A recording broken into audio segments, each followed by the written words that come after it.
Dear students, चाहे mains का exam हो या प्रीलिम्स का, हार्ड वर्क और स्मार्ट वर्क में बड़ा डिफरेंस होता है। कई बार छात्र साल साल भर लगे रहते हैं, दिन भर पढ़ते हैं, फिर भी रिजल्ट नहीं आता। और कुछ स्टूडेंट्स कुछ अच्छे घंटे स्टडी में लगाकर कुछ महीनों में ही फाइनल रिजल्ट निकाल लेते हैं। अभी जब 67वें बीपीएससी का प्रीलिम्स का एग्जाम 21 सितंबर घोषित हुआ था, 21 तारीख को, तो आप सभी के दबाव पर ही हमने यूट्यूब पर और टेलीग्राम पर एक क्रैश कोर्स 10 डेज का चलाया था आपके प्रेशर पे। और हमने कहा था कि ये 10 डेज 10 दिन केवल 20 टॉपिक्स हमारा कर लीजिए, आपका 30 से 40 क्वेश्चंस डेफिनेटली या तो कंसोलिडेट होगा या बढ़ जाएगा। और हमने ये भी कहा था कि हम इसका रिव्यू करेंगे एग्जामिनेशन के बाद। और बुक्स आपको हमने क्या बताया था, एक गाइड बुक, एक बिहार स्पेशल और 2 करंट अफेयर्स। आज आप देखकर चौंक जाएंगे कि केवल 3 दिन के इन 20 टॉपिक्स में 31 क्वेश्चंस एग्जाम्स में आए हैं, 31 क्वेश्चन। और इंटरेस्टिंगली इसमें करंट अफेयर्स के 8 क्वेश्चंस हैं, केवल 3 दिन के टॉपिक से करंट अफेयर्स के 8 क्वेश्चंस हैं और ऑल टुगेदर 31 क्वेश्चंस हैं। पहले दिन के टॉपिक से 14 क्वेश्चंस जिसमें 3 करंट अफेयर्स हैं। दूसरे दिन के टॉपिक से 8 क्वेश्चंस जिसमें 3 करंट अफेयर्स हैं। तीसरे दिन के टॉपिक से 9 क्वेश्चंस जिसमें 2 करंट अफेयर्स हैं। टोटल 8 करंट अफेयर्स, 31 क्वेश्चंस केवल 3 दिन के इस 20 टॉपिक से। आप कहेंगे कि इसमें टॉपिक ज्यादा थे, लास्ट मोमेंट में क्या इतना भी नहीं पढ़ेंगे, और वो भी 10 दिनों के लिए। और हमें लगता है कि अगर पूरे 10 दिन का हम रिव्यू करेंगे तो 50-60 क्वेश्चंस निकल आएगा। टाइम कम था, आपके पास भी ज्यादा समय नहीं है। हम आज केवल 3 दिन का रिव्यू कर रहे हैं। 14 questions, 8 questions, 9 questions, total 31 questions, जिसमें करंट अफेयर्स के टोटल 8 क्वेश्चंस केवल 3 दिन के।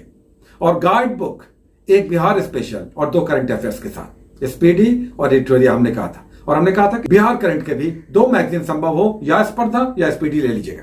इन्हीं पर आधारित 3 दिनों में 31 क्वेश्चंस आए हैं। चलिए देखते हैं। सबसे पहले हम करंट अफेयर्स आपको दिखाना चाहेंगे, चूंकि इस बार करंट अफेयर्स अच्छा था, स्तरीय था, कुछ क्वेश्चन बहुत टफ भी थे। तीसरे दिन का टॉपिक हम आपको दिखा रहे हैं। और करंट अफेयर्स के जो 2 क्वेश्चंस आए, आइए इसे देखते हैं। देखिए, तीसरे दिन का जो टॉपिक था वो 10 तारीख को आया था, 10 सितंबर को। देखिए, इसमें अंतरिक्ष प्रौद्योगिकी एक टॉपिक हमने लिया था। लास्ट क्वेश्चन 150वां क्वेश्चन आपका आया है कि आर्कटिक की जलवायु की निगरानी के लिए आर्कटिक एम किसने लॉन्च किया उपग्रह। आपके मैगजीन में आइए देखते हैं। एसपीडी का उठाइए, अंतरिक्ष प्रौद्योगिकी का सबसे लास्ट पॉइंट। क्वेश्चन भी यहां पर सबसे लास्ट है 150वां, और यहां पर यह पॉइंट भी सबसे लास्ट है। देखिए यहां पर साफ आप आंसर देख सकते हैं, रशिया का यह सैटेलाइट था। आइए दूसरा देखते हैं। 144 नंबर क्वेश्चन, यूक्रेन में रूस के सैन्य अभियानों पर चर्चा करने के लिए महासभा की, यूनाइटेड नेशंस के जनरल असेंबली की आपात बैठक हुई थी। इसकी अध्यक्षता किसने की थी? तो हमने आपको टॉपिक दिया था अंतरराष्ट्रीय संस्थान। आइए देखते हैं। स्पीडी में अंतरराष्ट्रीय संस्थान, मालदीव के अब्दुल्ला शाहिद 76वें सत्र के अध्यक्ष थे। पूरे साल उन्होंने अध्यक्षता की। हालांकि आप 77वें सेशन के नए अध्यक्ष आ गए हैं, हंगरी के सिसाबा कोरोसी। अब आइए दूसरे दिन के टॉपिक्स को देखते हैं, जिसमें करंट अफेयर्स के 3 क्वेश्चंस आए। देखिए, इसमें हमने जो 6 टॉपिक्स आपको दिया था, हम 6 टॉपिक सदैव दे रहे थे करंट अफेयर्स के, उसमें केंद्रीय बजट हमने दिया था। और बजट में क्या है, 2 पेजेस है आपकी मैगजीन में, 2 पेजेस में, और समराइज उसमें बजट के डिटेल्स है। आप देखिए यहां पर जो क्वेश्चन आया था 53 नंबर क्वेश्चन, निम्नलिखित में से कौन सा भारत के बजट 2022-23 की प्राथमिकताओं में सम्मिलित नहीं था। देखिए 4 चॉइस यहां पर दिया हुआ है। निवेश और विनिवेश में डिफरेंस समझिएगा। निवेश इन्वेस्टमेंट होता है, विनिवेश डिसइन्वेस्टमेंट होता है, यानी सरकारी कंपनियों को बेचना या उनसे पैसा निकालना। तो विनिवेश नहीं था, यहां पर आप चॉइस में देख सकते हैं। नेक्स्ट क्वेश्चन आइए देखते हैं। 145 नंबर क्वेश्चन था। एनीवे, हमने डेट वाइज लिया था, तो फरवरी मंथ का डेट वाइज था, जो 9 तारीख को सेकंड 20 टॉपिक्स आया था। और यहां पर भी आप देख सकते हैं, आप 26 फरवरी 2022 के डेट वाइज एसपीटी के करंट अफेयर्स में ये आप पॉइंट देख सकते हैं। हालांकि अधिकतर छात्र इसे जान रहे थे।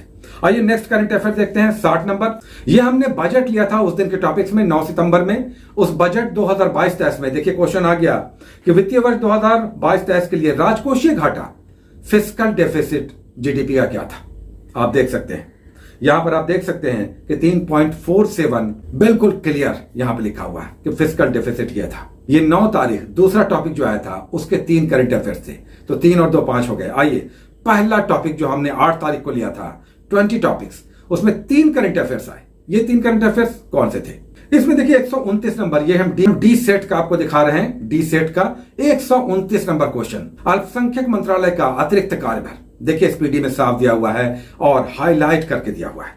नेक्स्ट क्वेश्चन आइए, बिहार से आ गया, कौन क्या कहां। हालांकि इसमें भी अधिकतर लोग जान रहे थे। 136 नंबर क्वेश्चन, जिसमें बिहार के मुख्य न्यायाधीश के बारे में पूछ दिया, बिहार के निर्वाचन आयुक्त के बारे में पूछ दिया और राज्यपाल मुख्यमंत्री मैच करना था। देखिए यहां पे दिया हुआ है बिहार में कौन क्या कहां, ये टॉपिक था।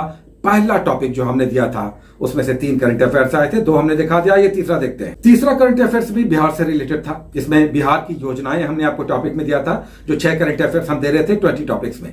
देखिए यहां पर दिया हुआ है, सात निश्चय 2 पर पूछा है। अब बताइए इसमें कहां पर सभी के लिए वायुयान या वायु मार्ग की व्यवस्था है, सात निश्चय 2 में। तो 8 करंट अफेयर्स के क्वेश्चन 3 दिन के टॉपिक से, टोटल 31 क्वेश्चन। आइए अब स्टार्ट लेते हैं और स्टार्ट से देखते हैं कि ये 31 क्वेश्चंस आपका भी आंख खुलेगा कि क्या पढ़ना है, कौन सी बुक पढ़ना है, किस तरह से पढ़ना है, और लास्ट मोमेंट में क्या स्मार्ट वर्क कर लें हम कि हमारे स्कोर्स बढ़ जाए। अब देखिए जो टॉपिक हमने पहला दिन के लिया था उसमें अब हम टोटल टॉपिक्स लेकर चल रहे हैं। 14 क्वेश्चन आए थे 8 तारीख को, 8 सितंबर को, जो हमने पहला 20 टॉपिक्स दिया था। 14 क्वेश्चन। देखिए इसमें पहला टॉपिक जो हमने दिया था प्राचीन भारतीय इतिहास के स्रोत, उससे क्वेश्चन नहीं आया। कांग्रेस के अधिवेशन से आ गया, कांग्रेस के अधिवेशन से 1929 का लाहौर अधिवेशन पूछा था। उसके बाद देखिए सोलर सिस्टम हमने वर्ल्ड ज्योग्राफी में लिया था, उससे आगे स्टार्स यानी सूर्य से संबंधित एक क्वेश्चन था, वो क्वेश्चन आ गया। उसके बाद देखिए इंडियन पॉलिटी से जो हमने लोकसभा लिया था उससे 2 क्वेश्चन आ गया, 2 क्वेश्चन आ गया। लोकसभा का सत्र आ गया और लोकसभा की सीटों की संख्या किस वर्ष पर आधारित है, 2 क्वेश्चन आ गया। उसके बाद देखिए फिजिक्स में मात्रक हमने पहला ही टॉपिक लिया था, हम सदैव लेते हैं फिजिक्स का पहला टॉपिक यूनिट्स। यहां पर आप देखेंगे तो स्केलर वेक्टर भी दिया हुआ है। आप बुक पे जाइए, जो बुक हम सजेस्ट करते हैं आप जाइए, वहां पर यूनिट्स तो है ही, साथ में सदिश अदिश दिया हुआ है, स्केलर वेक्टर आप देख सकते हैं। उसके बाद नेक्स्ट केमिस्ट्री का एटॉमिक स्ट्रक्चर हमने टॉपिक लिया था, यहां से भी क्वेश्चन आ गया कि एटम के न्यूक्लियस में क्या रहता है। उसके बाद देखिए नेक्स्ट क्वेश्चन बायोलॉजी से आया। बायोलॉजी में हमने आकार की मॉर्फोलॉजी आपको टॉपिक दिया था, और इंटरेस्टिंगली मॉर्फोलॉजी में जड़, तना, पत्तियां, फूल और फल पढ़ते हैं। टॉपिक बड़ा हो जाता तो हमने इसे काट दिया, फूल और फल केवल आपको पढ़ना था। और देखिए कितना अच्छा और टफ क्वेश्चन आया था, लेकिन ये फूल और फल से संबंधित था, फल बनने की क्रिया से। और ये क्वेश्चन भी आप देख सकते हैं कि किस तरह से मॉर्फोलॉजी के इस क्वेश्चन में बिल्कुल 1 से 1.5 पेज में आपको पढ़ना था फूल और फल, उससे क्वेश्चन आ गया। उसका नेक्स्ट क्वेश्चन बिहार सामान्य ज्ञान। बिहार का टॉपिक हम जब भी स्टार्ट लेते हैं तो बिहार का सामान्य परिचय हम सदैव देते हैं। इंटरेस्टिंगली बिहार की 2 बुक हम आपको सजेस्ट करते हैं बिहार स्पेशल में, दोनों में से कोई भी आपके पास हो। देखिए 3 क्वेश्चन आ गया बिहार के सामान्य परिचय से, 3 क्वेश्चन। किस वर्ष उड़ीसा, तत्कालीन उड़ीसा बिहार से अलग हुआ? उसके बाद पहले बिहार के गवर्नर कौन थे? एसपी सिन्हा, सत्येंद्र प्रसन्न सिन्हा। और 30 नंबर क्वेश्चन, हम ग्रुप डी की बात कर रहे हैं। 30 नंबर क्वेश्चन बिहार का भौगोलिक क्षेत्रफल कितना है? 3 क्वेश्चन आ गया बिहार के सामान्य परिचय से। और उसके बाद हम जनगणना लेकर चल रहे थे, पहले दिन जनगणना का इतिहास हमने लिया था, उससे भी एक क्वेश्चन आ गया, पहली जनगणना कब हुई थी? 1872। तो करंट अफेयर्स का 3 मिला लें, जीके जीएस के 11 क्वेश्चंस मिला लें, पहले दिन के टॉपिक से 14 क्वेश्चन। दूसरे दिन के टॉपिक्स देखते हैं, ये जानना आपके लिए जरूरी है क्योंकि कौन से बुक आप फॉलो कर रहे हैं, किस तरह से पढ़ रहे हैं, कितने क्वेश्चन आ रहे हैं, कितना ये ट्रांसपेरेंट है प्रोसेस, ये आपको समझना जरूरी है। जो बुक हम आपको बता रहे हैं, जो मैगजीन बता रहे हैं, डायरेक्ट जाइए पेजेस पे देखिए, आपको भी लगेगा कि कम टाइम में इस तरह के गाइड बुक से या करंट अफेयर्स से क्या इतने क्वेश्चंस आ सकते हैं। देखिए दूसरे दिन का टॉपिक जो हमने लिया था बौद्ध धर्म और जैन धर्म हमने लिया था, पहली बौद्ध संगीति पूछ दिया, यहां से क्वेश्चन आ गया। उसका फिजिक्स में लाइट हमने लिया था, लाइट से 2 क्वेश्चन आ गया, लाइट से 2 क्वेश्चन था, आप दोनों देख सकते हैं, 114 नंबर और 91 नंबर, 2 क्वेश्चन लाइट से आ गया। उसके बाद केमिस्ट्री से आ गया, केमिस्ट्री से रासायनिक सूत्र हमने दिया था दूसरे दिन के 20 टॉपिक्स में, यह आ गया अनबुझा चुना जो कैल्शियम ऑक्साइड था। उसके बाद 34 नंबर क्वेश्चन खनिज से आ गया। बिहार का जो 2 टॉपिक हिस्ट्री और ज्योग्राफी से हम लोग ले रहे थे, ज्योग्राफी में हमने बिहार का खनिज लिया था और पूछा कि सर्वाधिक सोना बिहार में कहां मिलता है। हालांकि आसान क्वेश्चन था, एनीवे जम्मू इसका आंसर था, आप बुक में देख सकते हैं। तो दूसरे दिन के क्वेश्चन से 8 क्वेश्चन आ गया। उसके बाद आइए नेक्स्ट तीसरे दिन का जीके जीएस का कुछ और क्वेश्चन देख लेते हैं, बिल्कुल आई ओपनिंग हो जाएगा आपका। तीसरे दिन के क्वेश्चन में हमने महाजनपद काल पहला टॉपिक लिया था और पूछा कि महाजनपद काल में बिंबिसार का राजवैद कौन था? जीवक थे, ये क्वेश्चन पूछा। उसके वर्ल्ड ज्योग्राफी में देखिए स्थल मंडल हमने लिया था, लिथोस्फीयर, और पूछा कि सबसे अंदर में जो आंतरिक परत होता है लिथोस्फीयर में, उस आंतरिक परत में किस प्रकार के धातु पाए जाते हैं, नीफे कहते हैं, तो नीफे में क्या था, यानी निकेल और आयरन, ये पूछा था। उसके बाद एक मिश्र धातु था, हमने केमिस्ट्री में यहां पर मिश्र धातु लिया था टॉपिक, और मिश्र धातु में कांसा पूछा था, ब्रास पूछा था, यानी कॉपर और जिंक। उसके बाद नेक्स्ट टॉपिक बायोलॉजी में प्रकाश संश्लेषण, प्रकाश संश्लेषण से क्वेश्चन था, पूछा था कि कार्बोहाइड्रेट के अपघटन से अंतिम उत्पाद क्या बनता है। हम सभी जानते हैं चीनी बनता है, ग्लूकोज बनता है। उसके बाद नेक्स्ट 36 नंबर क्वेश्चन आ गया। अगेन हम जनगणना लगातार ले रहे थे, साक्षरता हमने लिया था, और ये बिहार के स्पेशल में ले रहे थे, और ये बिहार के कंटेक्स्ट में भी था। जनगणना 2011 साक्षरता 51.50, ये क्वेश्चन भी आ गया। तो 3 दिन के टॉपिक से कुल मिलाकर 31 क्वेश्चन, जिसमें 8 करेंट अफेयर्स के क्वेश्चन, ये सब आप 10 दिनों में 20 टॉपिक्स में कर रहे थे। और इसीलिए हम कहते हैं, कई बार स्टूडेंट्स फॉलो ही नहीं करते, बोलते हैं इतने सारे टॉपिक्स हैं। आप बताइए, कम समय में अगर इतने भी आप नहीं पढ़ेंगे, 10 दिनों में मात्र पढ़ना था, और उसमें 31 क्वेश्चंस केवल 3 दिन के टॉपिक से आए। और अगर ऐसे पूरे 10 दिन के टॉपिक्स का हम रिव्यू करें, हम करेंगे भी, तो शायद ये क्वेश्चंस की संख्या 50 से 60 हो जाएगी, केवल 10 दिनों की स्मार्ट स्टडी से, कुछ सिलेक्टेड टॉपिक से, जो हम लास्ट मिनट में सदैव कराते हैं।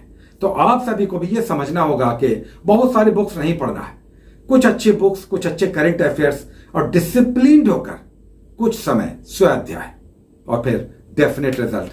आप 1-2 मार्क्स से तो कई बार छट जाते हैं, और यहां पर 50-60 क्वेश्चंस की बात हो रही है, तो बड़ा अंतर है। और कुल मिलाकर ये बहुत ट्रांसपेरेंट प्रोसेस है। हम रिव्यू करते हैं सदैव। देखिए, हमने चाणक्य टारगेट बैच चलाया था, और उस चाणक्य टारगेट बैच में हम स्टूडेंट्स को फोन करके नहीं पूछते कि आपने क्या स्कोर किया है। 11 स्टूडेंट्स का फीडबैक हमें मिला है, और उसमें से 6 स्टूडेंट रिजल्ट में आ रहे हैं। 11 स्टूडेंट्स में से 6 स्टूडेंट्स रिजल्ट में आ रहे हैं। जो कट ऑफ अभी मार्केट में फ्लोट कर रहा है, उस कट ऑफ को ये लोग पार कर रहे हैं। 11 में 6, और भी धीरे धीरे पता चलेगा। हम फोन करके नहीं पूछते हैं, फीडबैक जैसे से आएगा हम उस चाणक्य टारगेट बैच के बारे में भी आपको बताएंगे कि कितने स्टूडेंट्स उसमें रिजल्ट में आए या आ रहे हैं। तो यह बहुत ही ट्रांसपेरेंट प्रोसेस है और बहुत ही विश्वासी, केवल इसे फॉलो करने की आवश्यकता है। तो आप सभी मन लगाकर पढ़िए, ये पंचवर्षीय योजना मत बनाइए। अभी मेंस की तैयारी भी स्टार्ट हो गई। आप ही लोगों के कहने पर हमने इस बार मेंस में समय निकाला है। 2 ऑप्शनल और 2 जीएस पर जितना संभव होगा हम आपके साथ रहेंगे और आगे बढ़ेंगे, चलेंगे। कुल मिलाकर 1 सीट 1 रिजल्ट अपने लिए कंफर्म करेंगे। Take care.